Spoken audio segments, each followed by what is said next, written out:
Well, join me now in the studio are Marshall Gore, the chairman of African Nations Cup UK, and Patrick Mandengue, the manager of Cameroon. And time for a regular update on the competition. We also have the rather splendid trophy that all the teams are fighting for. Let's start with the big news that 3 times champions Nigeria and defending champions Sierra Leone have both been knocked out. Marshall, your reaction to those big results? Well, they were big surprises.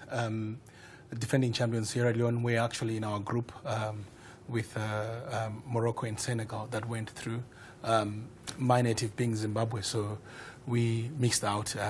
Last year, both of us, Sierra Leone and us, Zimbabwe, qualified to the quarterfinals. But this time around, it was not easy. So Morocco went through. Nigeria were also surprised by. I think they were pipped by Somaliland, who are new campaigners who joined the tournament this year. They were very buoyant, came with a lot of supporters. I think they had more than 500 supporters at the tournament, wow, which is a record for a team to bring. And they spurred them on and did well in their group. I think they qualified together with Burundi, which makes it interesting. Obviously, throwing in some new names in the quarterfinals, and it was a good start. Okay, talking of the quarterfinals, let's have a look at the draw for the quarterfinals. And all these games take place this Saturday at the West Ham Memorial Grounds. And the games see, well, there we are, Morocco versus Burundi, Somaliland versus Senegal, Cameroon versus Uganda, and Ghana versus Ivory Coast. Patrick, your reactions to that draw? Are you happy with the games? We are. We started very, well, not very badly. We started a bit slow with a draw, games that we should have won comfortably. I think our players did not rise to the occasion as early as they should have.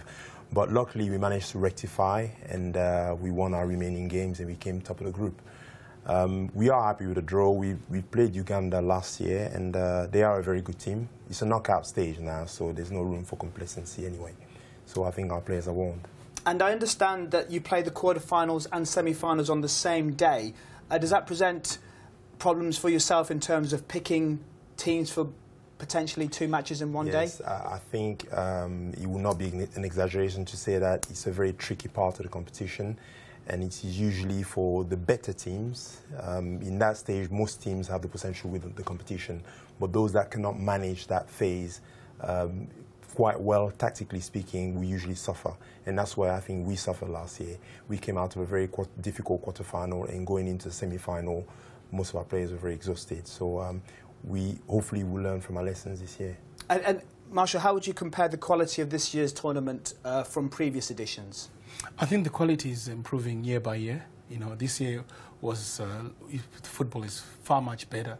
I think the bulk of the players play actually semi-professional football, and it was a surprise actually that we had Gore Bigirimana of Newcastle actually featuring for Burundi, and a couple of other players that play in the championship graced the tournament this year.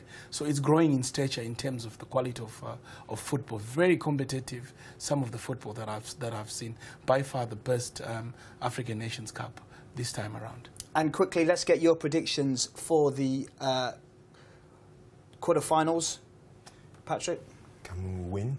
I have no doubt about that. I simply can't afford not to be confident.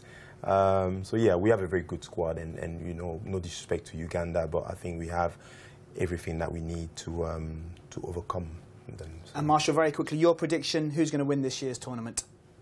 I think it's going to be very difficult to call, but I think Ghana look like they're the real deal. I differ slightly with Patrick, but I think Cameroon can get to the final, and Senegal are also there. But I think Ghana looked very impressive. I think they were by far the highest scorers in the group stages. We'll have to wait to see if those predictions do indeed come true. Pleasure having you both here on the Global Sports Report.